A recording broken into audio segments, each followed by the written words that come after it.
आज की कहानी जो मैं आपको सुनाने जा रहा हूँ, इसे सुनने के बाद आपको ये पता चल जाएगा कि संसार में सबसे बड़ा पापी कौन है, स्त्री या पुरुष। तोते और मैने की कहानी है।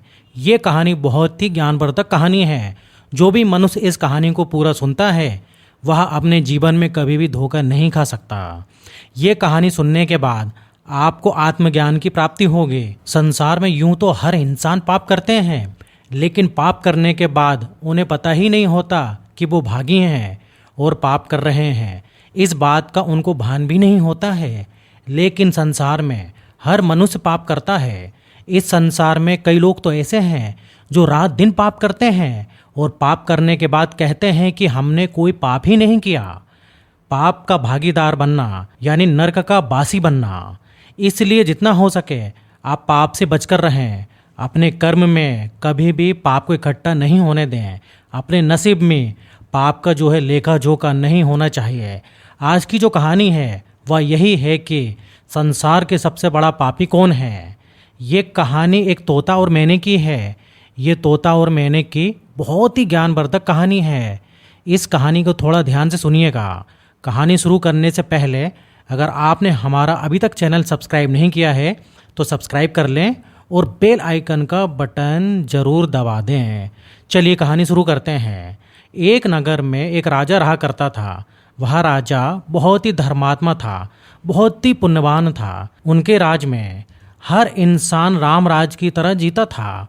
राम राज में कभी कोई इंसान पाप नहीं करता था।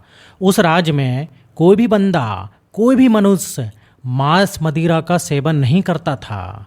वहाँ के निवासी बहुत ही सुख शांति से अपना जीवन व्यतीत करते थे। उस राजा की न्याय प्रक्रिया बहुत ही अच्छी थी। उस राजा को न्याय प्रक्रिया में दूर दूर तक राजा जानते थे। सभी लोग उस राजा की बहुत तारीफ किया करते थे, क्योंकि दान पुण्य में सबसे विश्वास रखने वाला राजा था। उस राजा के पास एक तोता और मैना रहा करते थे। राजा उन दोनों को एक ही पिंजरे में रखा करते थे। एक दिन की बात है, तोता और मैना एक ही पिंजरे में एक साथ बैठे हुए थे। तोता मैने से कहता है कि प्रिय, इस संसार में सबसे बड़ा पापी स्त्री होती है। मैना कहती है नहीं, स्त्री नहीं होती है, पुरुष सबसे बड़ा पापी होता है।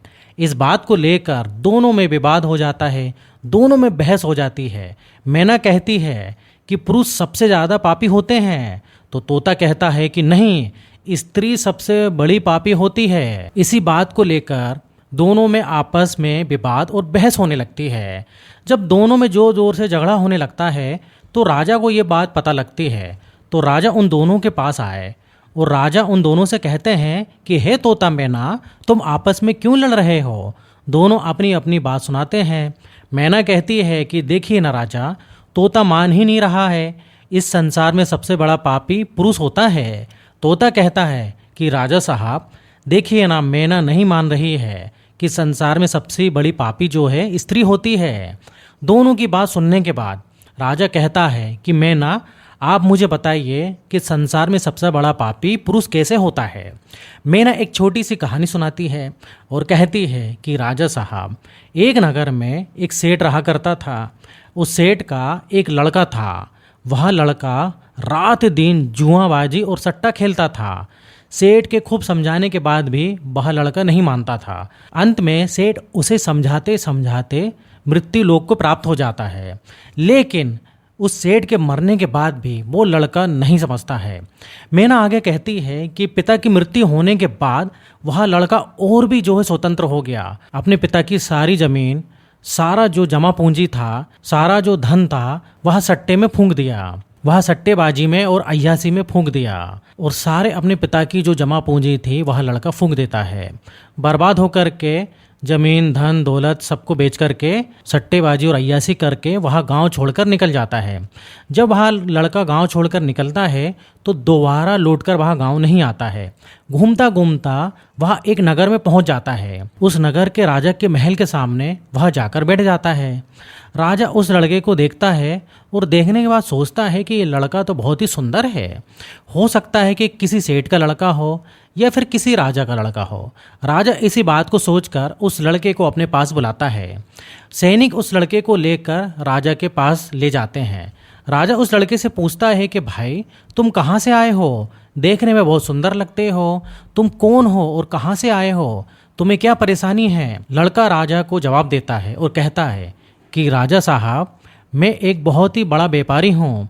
रास्ते में कुछ गुंडों ने, कुछ लुटेरों ने मेरा सामान छीन लिया और उनसे बचकर मैं यहाँ आ पहुँचा। राजा उस लड़के की बात सुनकर उस पर विश्वास कर लेते हैं। लड़का राजा से कहता है कि राजा साहब, मेरा सारा सामान लुटेरों ने लूट लिया है।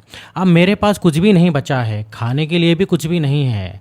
सारा लुटेरे ने लूट के मुझे मेरे गांव जाने के लिए कुछ पैसे भी नहीं हैं। तो राजा उस लड़के पर पूरी तरीके से विश्वास कर लेते हैं।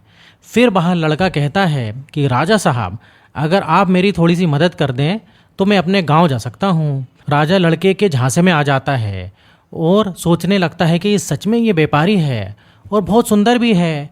तो उस राजा का जो है कोई भी लड़का नहीं था, सिर्फ उसकी एक लड़की थी। तो राजा सोचने लगता है मेरे मृत्यु के बाद ये लड़का मेरे राज्य को बहुत ही आसानी से चला सकता है, क्योंकि लड़का सुंदर भी है, व्यापारी भी है और गुण भी है।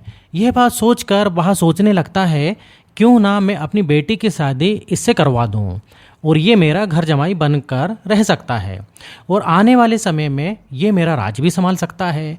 यह सोचकर राजा उस लड़के से कहता है कि मैं अपनी पुत्री की शादी अगर तुमसे कर दूं तो तुम्हें कोई आपत्ति तो नहीं। यह बात सुनते ही वह लड़का मन ही मन में अंदर ही अंदर बहुत खुश होता है। वह लड़का राजा से हाँ कर देता है और कहता है कि राजा साहब, अगर आपका हुक्म है और आपका आदेश है तो मैं कैसे मना कर सकता हूँ। राजा अपनी पुत्री की शादी उस लड़के के साथ कर देते हैं। काफ़ी सारा धन दौलत, दास दासियाँ मतलब नौकर चाकर देकर अपनी पुत्री को राजा उस लड़के के साथ विदा कर देते हैं। जब वह लड़का राजा की पुत्री को लेकर जाता है तो रास्ते में घंघोर जंगल पड़ता है। वह लड़का राजा की पुत्री से कहता है कि देखो, अब तुम मेरी पत्नी हो और हर पत्नी का धर्म होता है कि वह पति का बात माने। अब वह लड़का कहता है कि यहाँ जो है बहुत घंघोर जंगल है और जंगल में लुटेरे बहुत ज़्यादा होते हैं। इसी जंगल में मेरा सारा सामान लुटेरे लूट कर ले गए, इसलिए आपके पास जितने गहने हैं, जितने गहने आपने पहन रखे हैं, आप सब उतार कर मुझे दे दीजिए, वरना लुटेरे यहाँ से लूट करके ले जा सकते हैं। पत्नी अपने पति पर विश्वास करती है और ये परंपरा तो सदा से चली आ रही है कि हर पत्नी अपने पति पर विश्वास करती है, भरोसा करती है। वह पत्नी भी अपने पति पर पूरा विश्वास करती है और कहती है कि ठीक है जी, अगर आप कह रहे हैं तो मैं अपना सारा गहना उतार कर आपको दे देती हूँ। वह लड़की अपना सारा गहने उतार कर वह अपने पति को थमा देती है। वह लड़का अपने पत्नी के सारे जो है जेवर लेकर वह अपने कमर में बांध लेता है।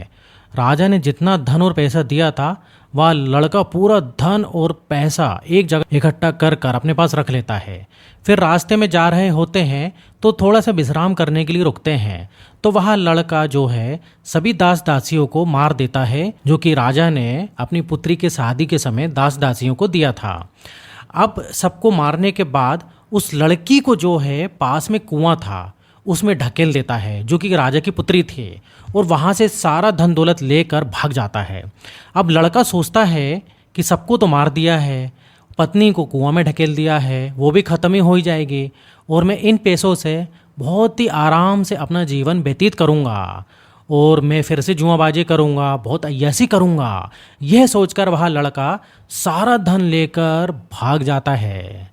लेकिन उस लड़के की जो पत्नी जो थी वह कुएं में जो डूबी थी, धक्का दिया था, वह मरती नहीं है, वह बच जाती है।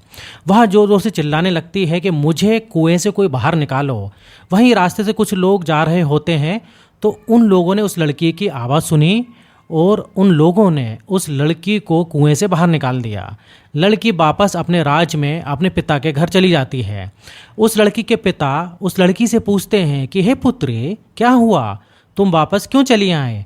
लड़की कहती है कि पिताजी, रास्ते में हमें कुछ गुंडे मिले और गुंडों ने हमारे साथ ये दुर्व्यवहार किया, सारे दास दासी को ख़त्म कर दिया और मुझे कुएं में ढकल दिया और मेरे पति का कोई पता नहीं है। वह लड़की बहुत ही पतिव्रता थी, इसलिए उस घटना के बारे में उसने अपने पिता को कुछ भी नहीं बताया। वह लड़की अपने पिता के घर रहने लगे। कुछ समय निकलने के बाद फिर से वह लड़का उस राजा के द्वार पर आ जाता है। वह जितना भी धन लूट कर ले गया था वो सब कुछ जुआबाजी और अय्यासी सट्टेबाजी में लुट चुका था। जब सारा पैसा खत्म हो जाता है तो वह लड़का फिर से अपने ससुर के पास आता है।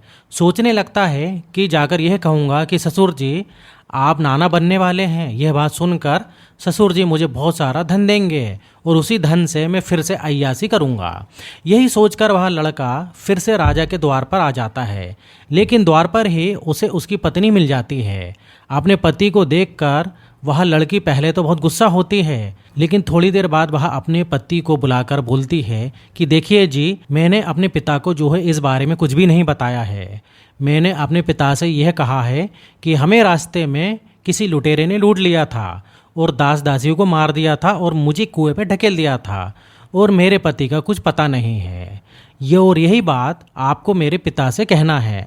यह बात सुनते ही वह लड़का बहुत खुश हो जाता है और सोचता है कि मेरी पत्नी तो वास्तव में पतिव्रता है। लेकिन कुत्ते के पूंछ को कितने भी वर्ष जो है आप पत्थर के नीचे दबा कर रखोगे वह टेढ़ा का टेढ़ा ही रहेगा। कुत्ते की पूंछ कभी सीधी नहीं हो सकती। उसी प्रकार से ये लड़का था, कभी सीधा नहीं हो सकता था। ये लड़का फिर से राजा के पास जाता है। वह लड़के की पत्नी ने जो उससे कहा वही बात जाकर वह राजा से कह देता है। राजा उसकी बातों पर विश्वास कर लेता है और अपनी पत्नी से जाकर कहता है कि देखिए, मैं आपको लेने आया हूँ। मुझे अपने किए पर बहुत पछतावा है। पता नहीं ऐसा क्या हुआ था मेरे साथ जो मैंने ऐसा व्यवहार किया, लेकिन मुझे अब मेरी गलती का एहसास हो गया है। मैं अब आपको लेने आया हूँ। मैं कल सुबह ही प्रातःकाल आपको लेकर जाऊँगा। आप तैयार हो जाइएगा और अब आप जाकर सो जाइए। सारे घर वाले सो जाते हैं। राजा भी सो जाता है, उसकी पत्नी भी सो जाती है। वह लड़का आधी रात में उठता है और राजा की तलवार से राजा की गर्दन काट देता है और अंत में अपनी पत्नी का भी कत्ल कर देता है। और सभी को मारने के बाद वहाँ से काफ़ी सारा धन लूट करके लेकर चला जाता है। राजा इस महीने की बात के सुन करके सुन हो जाते हैं। उसके बाद तोता राजा को एक कहानी सुनाता है और कहता है कि राजा साहब, मेरी भी एक छोटी सी कहानी सुन लीजिए। जो कहानी थी त्रिया चरित्र के बारे में। राजा को कहानी सुनाता है। दोनों की कहानी सुनने के बाद राजा इस निर्णय पर पहुंचता है कि राजा उन दोनों से कहता है कि देखो, तुम दोनों झगड़ा करना बंद कर दो और इसका निर्णय जो है हम करेंगे। इस संसार में सबसे बड़ा पापी स्त्री है या पुरुष? कौन है इस संसार का सबसे बड़ा पापी? राजा जो है सभा जुटा लेते हैं और उस सभा में इस बात को रखते हैं। राजा सभी मंत्री और सारे नगरवासियों के सामने इस बात का फैसला सुनाते हैं। राजा कहते हैं कि संसार में सबसे बड़ा पापी वह होता है जो इंसान अपनी औकात से नीचे गिर जाए, अपनी कैटेगरी से नीचे गिर जाए, अपनी औकात भूल जाए। राजा की बात सुनने के बाद सभी मंत्री और सभी निवासी इस बात को मानते हैं कि सबसे बड़ा पापी वही है जो पाप करते वक्त वह इंसान यह नहीं देखता कि वह स्त्री है या पुरुष। पाप कोई भी बंदा कर सकता है। पाप स्त्री भी कर सकती है, पाप पुरुष भी कर सकता है। इसलिए सबसे बड़ा पापी वही है जो अपने आचरण को भूल जाए, जो अपने संस्कारों को भूल जाए, जो अपने से ही नीचा गिर जाए, यानी खुद से नीचा गिर जाए। वही इंसान संसार का सबसे बड़ा पापी है, क्योंकि ऐसे इंसान को पता ही नहीं होता है कि वह स्त्री है या पुरुष और वह क्या करने जा रहा है। इस बारे में उसे कुछ पता ही नहीं होता है। इस कहानी को सुनने के बाद आपको ये पता तो चल ही गया होगा कि इस संसार का सबसे बड़ा पापी कौन है। तो कहानी अच्छी लगे तो आप वीडियो को लाइक कर सकते हैं और इस टाइप से अगर आपको और भी कहानी देखनी है तो आप हमारे चैनल को सब्सक्राइब भी कर सकते हैं।